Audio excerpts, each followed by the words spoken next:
তোমাদেরকে 100 বার বলছিলাম যে দরজাটা কন্ট্রোল করো।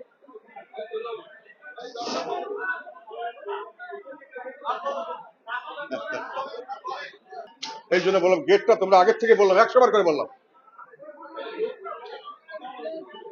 আমাদের এখন খারাপ দিন নয়, আমাদের এখন ভালো দিন সামনের দিকে আসছে। বাংলাদেশে এলপিজি গ্যাস সর্বপ্রথম মার্কেটিং শুরু করেছে জিএম কাদের। এই এলপিজি গ্যাসের জনক হলাম আমি। তার মানে আমরা যে দোষর ছিলাম এই কথাটি যে মিথ্যা, এটা প্রমাণিত হয়েছে। আজকে একটা কথা আমরা সবার মুখেই শুনলাম, আমি কথাটার শোনার পর থেকে আমার মনে হলো আজকে আমরা এখানে অনেকে হাউতাস করছি। আমরা কোথায় করছি? এখানে একটা ডিপ্লোমা ইঞ্জিনিয়ার্স ইনস্টিটিউটের ভবনের ভিতরে আমরা এটা করছি এবং নির্বিঘ্নে করছি।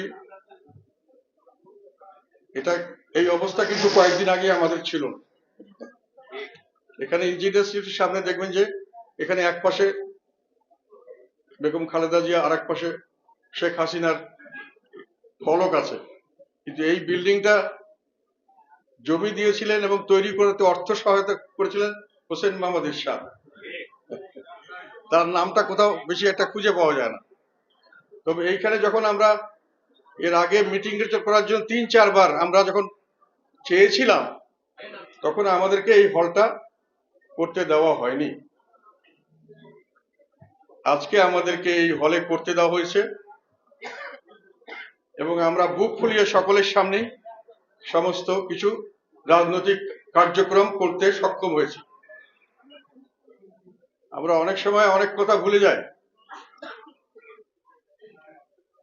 আমাদেরকে কিন্তু একটি কুচক্রী মহল আমাদের পার্টিকে সর্বশান্ত নিঃশেষ করে যাওয়ার জন্য একটা ষড়যন্ত্র করেছিলেন। এখন এই নির্বাচন পরবর্তীতে 5ই আগস্ট না হলেও তার 2-1 মাসের পর থেকে একেবারে নির্বাচন শেষ হওয়ার দিন পর্যন্ত আমাদেরকে বিভিন্নভাবে ধ্বংস করার চেষ্টা করা হয়েছে। আমাদেরকে কোথাও কাজ করতে দেওয়া হয়নি, আমাদের মিটিং মিছিল করতে দেওয়া হয়নি, বিভিন্নভাবে আমাদের মানুষের উপর হামলা করা হয়েছে। সরকারি বাহিনী সরকার থেকে করেছেন, সরকারের সঙ্গে যারা জড়িত ছিলেন এরকম আমাদের যারা এখন রাজনৈতিক বড় প্রভাবশালী তারা সবাই মিলে কিন্তু আমাদের উপরে আক্রমণ করেছিলেন, আমাদেরকে আহত করেছিলেন, আমাদেরকে বিব্রত করেছিলেন, আমাদের পার্টি অফিসকে ধ্বংস করেছিলেন। তারপরেও আমাদের একটা চ্যালেঞ্জ ছিল যে আমরা টিকে থাকব, আমরা অন্যায় করিনি, আমরা সব সময় জনগণের পক্ষে ছিলাম এবং সেটাই প্রমাণ করার জন্য আমরা সংগ্রাম করে গেছি। আমাদেরকে অনেক বাধা বিপত্তি করার চেষ্টা করা হয়েছে।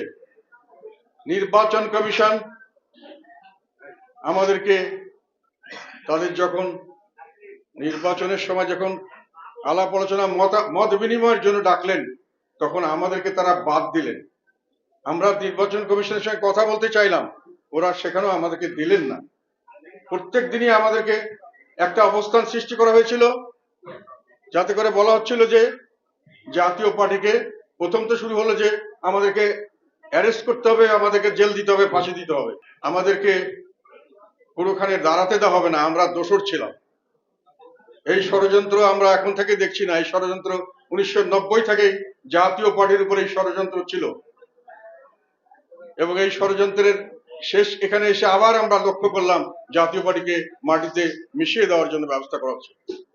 কিন্তু আজকে আমি আপনাদের বলতে চাই, এখানে এই ভবনে দাঁড়িয়ে বলতে চাই, এখন আমাদেরকে কিন্তু অন্যান্য জায়গায় যেখান থেকে আগে আমাদেরকে রিফিউজ করা হয়েছিল যে মিটিং করতে দেওয়া হবে না, তারা আমাদেরকে টেলিফোন করে বলছে যে আপনারা যদি এখন করতে চান আপনাদের জন্য কোনো অসুবিধা নেই, আপনারা করতে পারেন।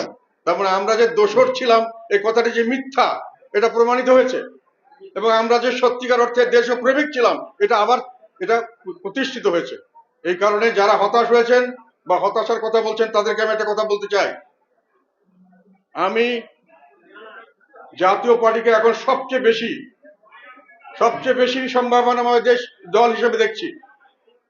কথাটা হয়তো আপনাদের অনেকের কাছে বাড়াবাড়ি মনে হবে, কিন্তু আমি আবার বলছি, একটা আমার জীবনের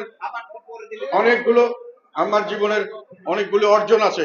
আমি একসময় এই কথাটা বলেছিলাম, এই যে আজকে এলপিজি গ্যাস দেখছেন না, এই এলপিজি গ্যাসের জনক হলাম আমি। বাংলাদেশে এলপিজি গ্যাস সর্বপ্রথম মার্কেটিং শুরু করেছে জিএম কাদের। এবং সারা দেশে এলপিজি সরবরাহ নেটওয়ার্ক আমি তৈরি করেছি। আমি জিএম কাদের ব্যক্তিগতভাবে আমি সার্টিফাইড করেছি, আমি সব টার্মস কন্ডিশন করেছি, আমি বিক্রি চালু করেছি। তখন আমি পেট্রোল পাম্পে বিভিন্ন জায়গায় গিয়ে যখন এলপিজি বিক্রি করতে বলতাম, ওরা বলতো স্যার এটা কেউ কিনে না, এটা লস আইটেম, এগুলোতে আমরা নিতে চাই না। আমাদের সম্পর্কে যেগুলো বলা হয়েছে সেই জন্য আমি বলতে চাই, আমাদের এখন খারাপ দিন নয়, আমাদের এখন ভালো দিন সামনের দিকে আসছে। আমরা দুটো জিনিস এখান থেকে এই আন্দোলন থেকে অর্জন করতে পেরেছি।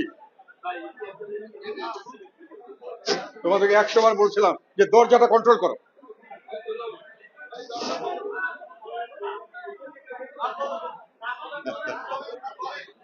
সেটা হলো আমরা কিন্তু এই নির্বাচনে আমরা জানতাম যে আমাদেরকে এখানে আইনগতভাবে আমাদেরকে বাতিল করতে পারে নাই, কোনো ভাবে আমাদেরকে রাজনীতি থেকে দূরে সরিয়ে নিতে পারে নাই, অনেক চেষ্টা করা হয়েছে।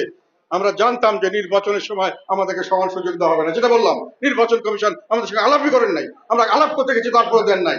তারপরে কি করেছেন, আমাদের উপরে যেভাবে অত্যাচার করা হয়েছে, আমাদের যখন সমান নির্বাচনে সমানভাবে সকলের সুযোগ দেওয়ার কথা, আমাদেরকে বিএনপি এবং তাদের জোট এবং জামাত এবং তাদের জোটকে এমন সুযোগ সুবিধা দেওয়া হয়েছে যাতে করে মনে হচ্ছে তাদের সরকার, তাদের সে প্রোটোকল, সেভাবে তাদের সাংসদ হাজার হাজার কোটি থেকে শত শত কোটি টাকা করে খরচ করে সারা দেশে তারা মিটিং মিছিল করে বেড়াচ্ছে।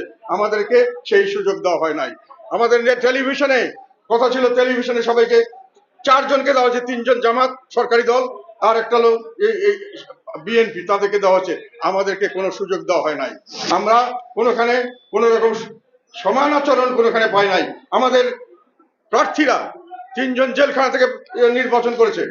আমাদেরকে বিভিন্নভাবে যখন আমাদের লোকরা নির্বাচন করতে যায়, 3 জনকে জেলখানা থেকে বের করতে পারে নাই, বারে তাদেরকে জামিন দিয়ে দেওয়া হয়, তারপরে আবার তাদেরকে শোন অ্যারেস্ট দিকে আটক করা হয়। 3 জনকে আমরা এত চেষ্টা করেও নির্বাচন তারা জেলখানার ভিতরে করেছে। 2 জন নির্বাচন থেকে সরে দাঁড়িয়েছে। বিজনেস করা দরকার হবে না, এলপিজি বিজনেস করে তোমরা লাল হয়ে যাবে।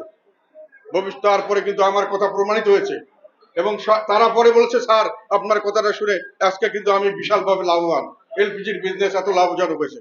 যাই হোক, সেটা এক ইতিহাস। আমাদের অনেক অর্জন আছে, জাতীয় পার্টিকে কেউ ছেড়ে দিতে পারবে না। ব্যক্তিগতভাবে আমাদের সারা দেশের অনেক জায়গায় আজকে যে ভোক্তা অধিকার আইন নিয়ে অনেকে অনেক কথা বলে না, এই করলো সে করলো, হ্যাঁ করতে হবে, এই ভোক্তা অধিকারের অফিস সৃষ্টি করেছে আমি জিএম কাদের। আজকে আরো অনেকে অনেক কথা বলে, 3rd টার্মিনাল নিয়ে মিটিং হয়। এই 3rd টার্মিনাল এখানে একটা লিস্ট দিয়ে দেওয়া হয়েছিল একটা কোম্পানিকে, এই জমিটা উদ্ধার করেছিলাম এবং এই কথা বলে উদ্ধার করেছিলাম যে এই 3rd টার্মিনাল একদিন করতে হবে, আমাদের জন্য এটা অত্যন্ত জরুরি, আমাদের মেগা প্রজেক্ট হবে না। সেই কারণে এই 3rd টার্মিনাল আজকে হয়েছে। সৈয়দপুর এয়ারপোর্ট বন্ধ করে দেওয়া হয়েছিল, রাজশাহী এয়ারপোর্ট বন্ধ করে দেওয়া হয়েছিল, যশোর বরিশাল এয়ারপোর্ট বন্ধ করে দেওয়া হয়েছিল। আমি শুধু সৈয়দপুর এয়ারপোর্ট আমি শুধু খুলি নাই, এটাকে আমি ইন্টারন্যাশনাল এয়ারপোর্ট করার জন্য আমি ব্যক্তিগতভাবে উদ্যোগ নিয়ে এটা এখন ইন্টারন্যাশনাল এয়ারপোর্ট চালু হতে যাচ্ছে। উত্তরবঙ্গের একটা প্রথম জায়গা, সেখান থেকে কথা ছিল ভুটানে যাবে, আমাদের ভুটানের সঙ্গে আমাদের ট্রানজিট চালু হবে, লোকজন যাবে, আমার নেপালের সঙ্গে এবং ভারতের এই 7 সিস্টার্সের সঙ্গে, এই কথা বলে আমি তৎকালীন সময় এটা করেছিলাম। এই জন্য বললাম গেটটা তোমরা আগের থেকে বললাম, 100 বার করে বললাম। সেই জন্য অনেকে অনেক কথা বলে, দেশ চালানোর জন্য দায়িত্ব আমি নেওয়া ভালো, দেশ চালানো কিন্তু তো সহজ কথা নয়। আমাদের দেশের জন্য আমাদের অনেক ত্যাগ আছে, তিতিক্ষা আছে, দেশের জন্য আমাদের অনেক কর্মকাণ্ড আছে। এক কথায় আমাদেরকে দোসর বলে ভাসিয়ে দিবেন, দেশ চালাতে মানুষ লাগবে, দেশ চালাতে অভিজ্ঞতা লাগবে। দেশ চালানো একটা প্লেন চালানোর মতো, প্লেন আপনি দখল করতে পারবেন কিন্তু প্লেন আপনি চালাতে পারবেন না, তার জন্য যে দক্ষতা, যে অভিজ্ঞতা।